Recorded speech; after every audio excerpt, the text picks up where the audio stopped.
Welcome, my peeps, my peoples. Please like, comment, subscribe, share the video. It'd be greatly appreciated. It's Mary Jane, and let's talk about love and hip hop.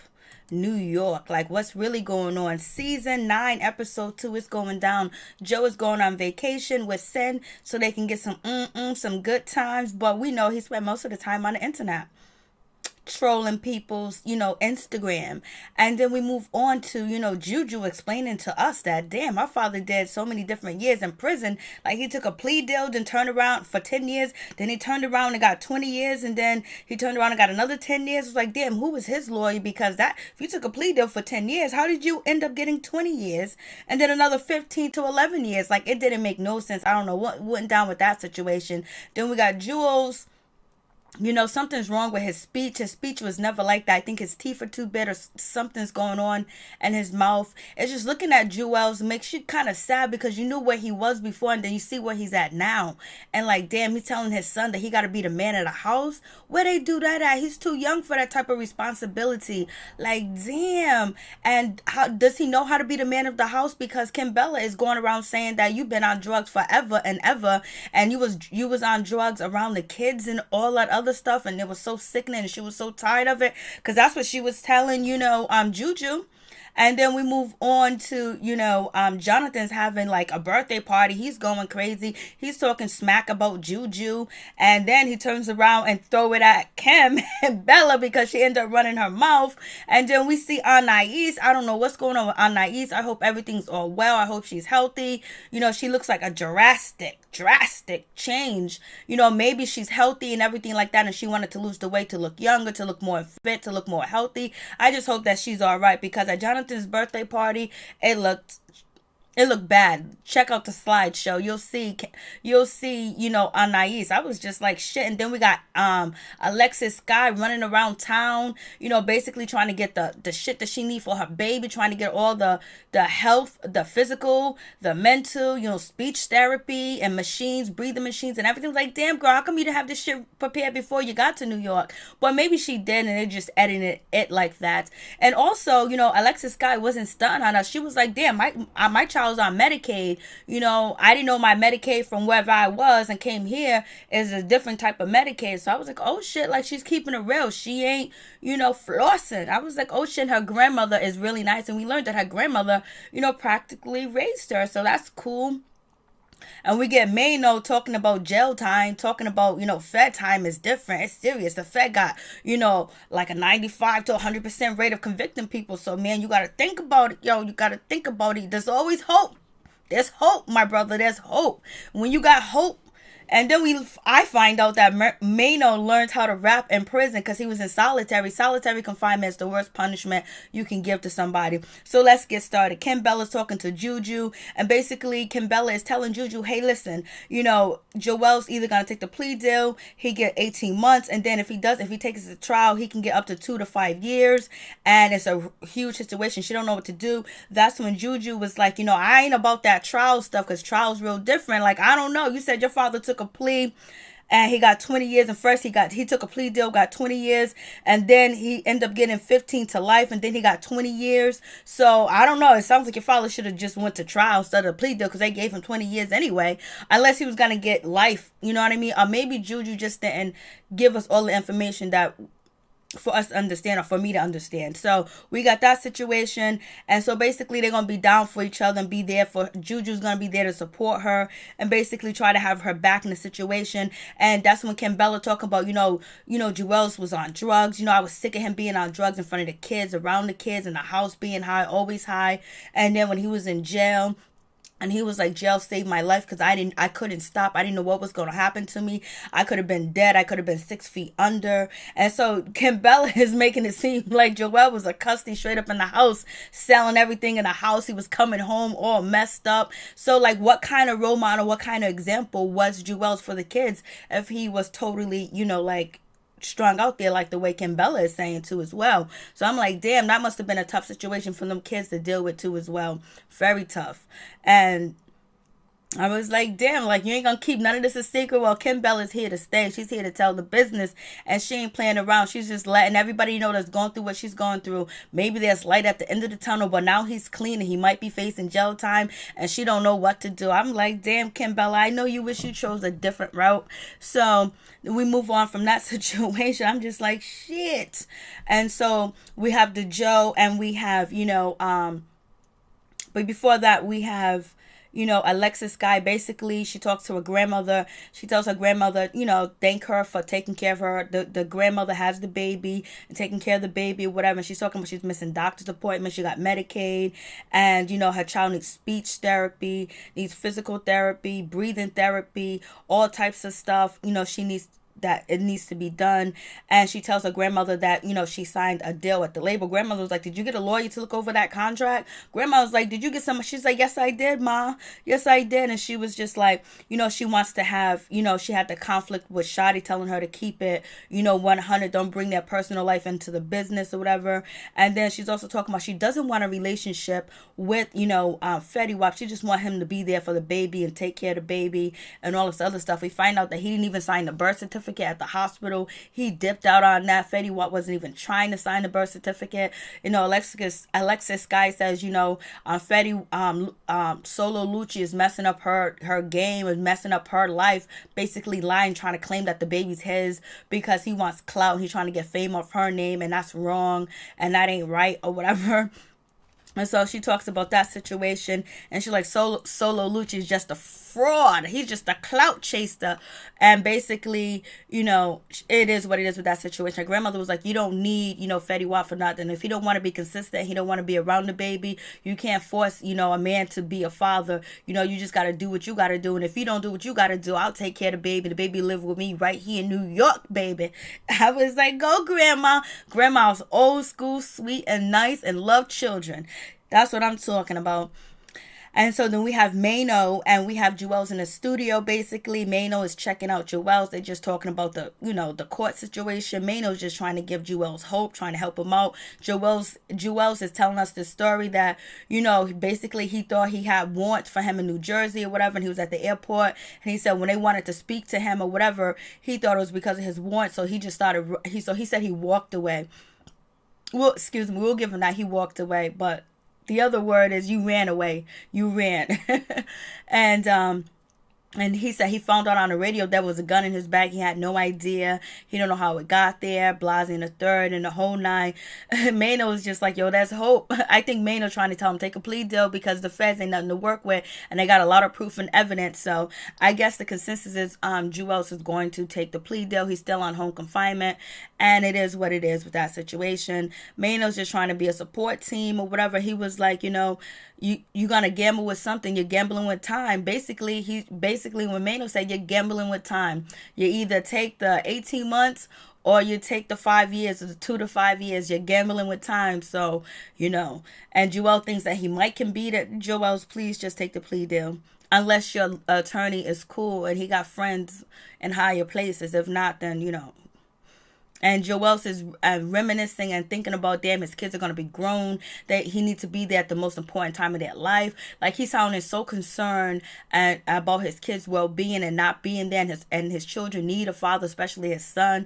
And in my pivotal ages that his kids are growing up, that they need their mother and their father there. Maino agrees to as well. Maino's worried about the police, running up on his son and taking his son's life or doing something to his son. So Maino's worried about the police. A lot of people worried about the police when their kids go out here. You don't know if they might get shot down and killed, because you hear these stories over and over and over on the internet, and there's a lot of stories that we don't even hear. A lot of stories that happen in little small towns and cities that we don't even know. It don't get no coverage. So they have that conversation. He sounds, Juelz sounds very concerning about his kids. But then again, you got Kimberly talking about you was just a stone drug addict in the house. You didn't even know what was going on. So we'll see how that works. We got, Jonathan, Kim, and Cyn. They meet up. Basically, Jonathan's having his 35th birthday party. It's supposed to be his 35th. supposed to be turning 35. It's supposed to be his birthday party. And basically they're having a conversation. And Kimbella brings up Juju. And then, Jonathan said he don't like Juju. Juju is basically, she's standoffish. You don't know what's going on with her. She don't want to tell you things about herself. So basically, she doesn't open up. She's not an open book. She doesn't open up. And Bella was like, she is like that, but she opens up. You got to earn her respect. You have to, make her feel comfortable in opening up to you as well. Like, she just don't open up for anybody, but if you gain her respect and her trust, she will. And so we have Cyn talking about her, trying to get some sex when she goes on vacation. And, it is what it is with that situation. Then Jonathan gets into his confession talking about Juju is terrible. She's a backstabber. She's no good. And basically his dream job was supposed to be a radio disc jockey, a radio host. And him and Juju were supposed to do it together. And they both came out with the idea together. And then Juju went and got the bag herself. And now she's on her own radio station. And Jonathan feels slighted. He feels shady. He feels like he was shade out the invitation and the bag was stolen from him. That's how Jonathan feels. But he don't say that shit to, Juju face. He don't say none of that to her when she's at the birthday party. Basically, he just throws, Kimbella under the bus because Kimbella went back and told Juju what he said. So it's like he said, she said. You can't tell nobody shit because they're going to run back and tell. So you might as well just tell the person to their face how you feel and what it is all about. And so we have that situation. And then we have, Yandy. Basically, she meets up with Juju. They meet up at the, in Harlem, basically, a part of Harlem that still got colored people, black people, African-American people there because, they've been gentrifying, Harlem. So we have that situation, and basically they're talking, and Juju's bringing up Kimbella, and what's the situation? Yandy was like, I reached out to her, and I said, happy birthday. I did a tweet, I did a post, or whatever, blase in the third, and then she got upset about it. Maybe I reached out too late, and she also says, I did call, but I reached out to Juelz side of the family, and not to Kimbella's side of the family, because basically Kimbella is saying that, Yandy post a fake happy birthday on Instagram, and she could have called her. She did it at 8 p.m. That's what she told Jonathan. And basically they ain't really friends. They ain't cool like that. Like basically Yandy's fake and she ain't a real friend, and she left her out there to dry basically with that birthday party situation when Kimbella was out there beating on the window. And she was supposed to pull up. It was a planned thing that they had going on, but the plan went awry. And Kimbella feels like, Yandy threw her under the bus to make her look stupid. And then on that, we didn't see Kimbella no more until now. So we have that situation that went down. And Yandy was like talking to Juju about like, maybe I'll talk to her to let her know, how to deal with the situation, what's going on, like how I dealt with the situation and how everything with that situation worked out with me and Mendices and all this other stuff. Yeah, because Mendices is doing some time, baby. And so Yandy was like, I just been busy with the kids. I've been busy with Mendices. He's been calling me, how you busy with Mendices? You don't got to pick up. So we have that. See, look at Anais, like something's wrong. So anyway, so we have that situation. They talk about it. So Yandy was like, or whatever. Then Yandy brings up Jonathan's birthday party. Juju didn't know about the birthday party and she was invited. Yandy telling, oh, of course you can come. Yeah, you can come. Of course. But Jonathan didn't invite her, didn't reach out to her. So, but Juju's gonna come because Juju's trying to be in every single scene that there is, because the more scenes you is, the more popular you is, the more you get paid. And she's trying to be in every scene. She don't care if you like her or not. She's showing up. Juju is there to stay, baby. And so we have that situation, and and then we get Joe Buttons. He fix send some breakfast, whatever, because his chef is off. And then so they going on vacation and they happy about that. So it's all good. And basically Joe was like, you were kind of immature about the way that you were behaving and acting. And, Cyn finally realized that she was kind of immature because, she jumped out the car and saying, I want sex and sex and sex. Maybe if you get some business, you'll be all right. You'll be too busy thinking about sex. Then you'll have sex around the same time Joe's wanting to have sex. But if you at home all day, babysitting, taking care of the baby all day, you're on IG, you're on Instagram, you're on the computer, you playing around all day, you get horny, you're gonna think about sex, and you're not thinking about how busy your husband is or your boyfriend is. And so you feel like he's neglecting you, but his schedule is way much thicker than yours. He got like 3 to 4 jobs and you just staying at home. So get some business, start a baby line, take your child modeling or something. I don't know. Get yourself busy, take your mind off of it. Come up with a project or something to do, Cyn. You'll be all good because I don't know. I don't know the situation but I think Joe and Cyn's situation is not real. They're just making it look bad a little bit, like it's really nothing serious. But damn, Cyn is reaping all the benefits. She got Joe and he was correct. Too bad Harry didn't get the benefits of Joe. She's stuck by Joe. She used to do them little videos when he used to record them on the phone and a little small apartment when he didn't even have that mansion over there. And it was on like MySpace. It was on like special little blog site we could barely see. It was all scriggly, scraggly. And look at him now. He's a changed man. That's what happens sometimes when you leave them. They might become real successful and real happy. So we have that situation going on. So then moving on from that, now it's Juju. Juju's at the party. Basically, Juju shows up to Jonathan's party. First of all, we have Anais. She comes out there singing Marilyn Monroe's song, Happy Birthday to Jonathan. And it was nice. She did sound good because we know Anais could sing. But the wig and her face structure was so different. I don't know what was going on with her. And basically, everything was cool. You have, Cyn, she's there. They're chilling. Jonathan asks, Cyn, how come Joe didn't come? Because Joe didn't want to be filmed. He only wants certain scenes. He don't want to be looking bad on TV because he got all types of adventures going on. He got Spotify. He got his podcast. He got Revolt TV. He got the pull up. He got all types of stuff going on. He ain't trying to be caught out there looking shady. You can hear him talk about it. So anyways, we have that situation. Then here comes Juju. Juju walks in, and then Juju goes over there and greets Jonathan, say happy birthday, but I heard you had a problem with me. Then Jonathan's like, oh, I know you heard it from Kimbella. And then so, Juju's like, so what's the problem or whatever, basically. And Jonathan was like, well, me and Kimbella got the same problem that you got. Like you're too closed. You don't open up, like you don't talk to people, whatever. And so they're arguing and yelling. Kimbella's like, no, that's not true. And then before that, you have Anais telling Juju, you need to take this shit somewhere else because this is his birthday party. Lower your voice. I got class. You say we don't got class. And then Juju's like, what you mean? I ain't got time for you, girl. I didn't say you didn't have class. I don't got time for you right now. I ain't the one to play with because I'm with the shits. And then Anais is sitting on the couch. So I'm like, shut up. And then Juju was like, I'm with the shits, bitch. I was like, oh shit. And here comes security and everything. And Anais is sitting. Juju's like, you better get her.